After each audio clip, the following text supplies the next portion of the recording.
It started when I was a toddler.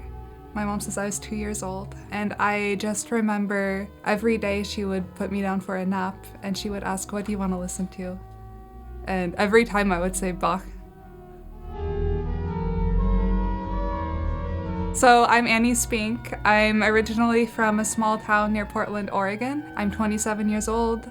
I'm studying my bachelor's in organ performance at Conservatorium van Amsterdam. I'm applying for master programs, a couple in the States and again in Amsterdam and maybe also Vienna. I really would like to build a career also in the States, but keep my connections here in Europe. So I'm, traveling as much as possible, performing, teaching, but I really just want to be playing as much as possible. Having such an instrument with like many sound colors and everything really filling the space, to me that was what made me fall in love. And I could play some of my favorite music from Bach, of course. Yeah, I mean, just feeling really in touch with such an instrument because you're playing with all of your limbs. So it's really like, it's a full body experience, and that's probably my favorite part about it. It wasn't like I dreamed to play the organ. I was already playing piano. So I feel like I'm coming from it more from the music side versus like the church side, where a lot of people end up going through because like they go to church or they marvel at the instrument and how it was like built. And that's why they start playing. But for me, I just already loved music and then happened to come to the organ. So that was when I was 11. I started working for a church, but I did not like the organ because the church didn't have a nice instrument. So I was just kind of going there for work. But I didn't like it until I was around 20. The liberal arts school I was studying at the time, they had a gorgeous Kleis organ. So that was when I really started to fall in love with the instrument and the repertoire. So I'm a latecomer. I would say there's both pros and cons. For me, it's less how other people treat me, and it's a lot more about struggling with things like imposter syndrome, frustrations with myself when I see like colleagues who have been playing basically their whole lives. But on the other hand, I appreciate like kind of the more life lessons that I learned before. And like doing my liberal arts studies, I was definitely, it's a different part of my life. I was much less disciplined. I wasn't ready for professional music studies, honestly, before. I wasn't taking it seriously enough. I will say one of the first artists that really made me fall in love with the instrument, her name is Caitlin Emerson, and she's an American artist, also quite young, but a bit older than me.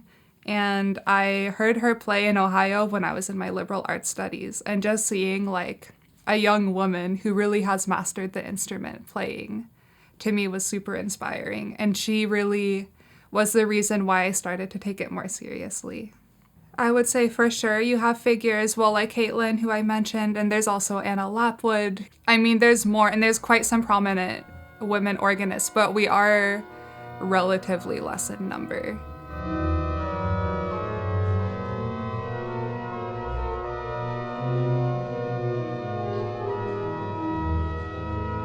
The piece is really wild. It's super dense, and it's so, like, the harmonies are just incredible. I heard it for the first time a year ago. It was at the Orgel Park, someone played it on the Utopia organ there, and yeah, just listening to that, I was completely thrown away. Like, I'd never heard anything like that in my life, and I was like, I need to study this. This is amazing. I have a very hard time with recording.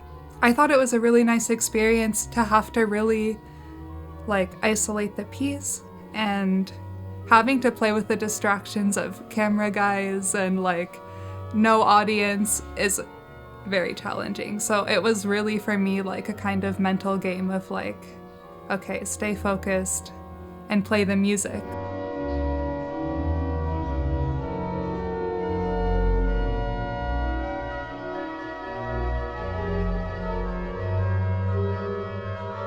Well, musically, I feel like here there's a lot more support for the arts in general, like public support. So it's a lot more viable to have a career in music in Europe versus in the States, where a lot of people are like, can you even have a career in music? But here it's very normal, which I think is cool.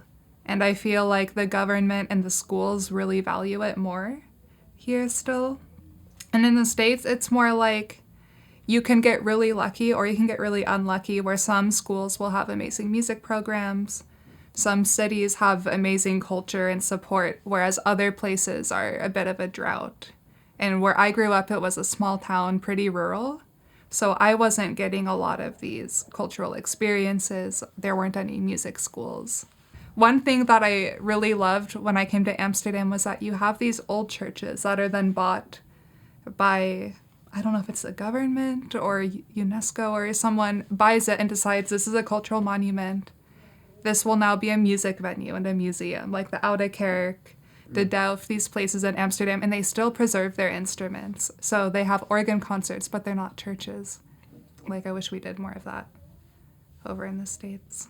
A composer that I probably like, besides Bach, my favorite composer is Charles Alkan. One of my dreams is to spend time with the pedal piano and really like develop the touch for it and then play Alkan's music, which is extremely difficult.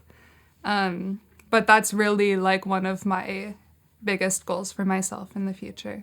I will say in the States, one that's really cool is they have an outdoor organ at Spreckles Pavilion in California. I would love to play there. Just give a concert outside. It's gonna be sunny because it's sunny there every day. And people are just there already hanging out, and then they can wander over to the organ.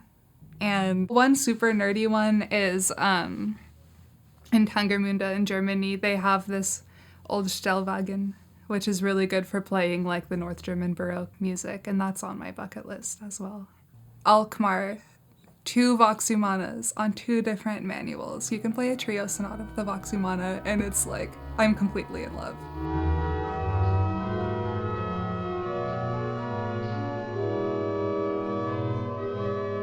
It doesn't matter if you started later, because as long as you just are dedicated and you put yourself into what you're doing, then I think it will be meaningful and you can make a meaningful experience for your listeners. I loved the music, but I didn't respect the work.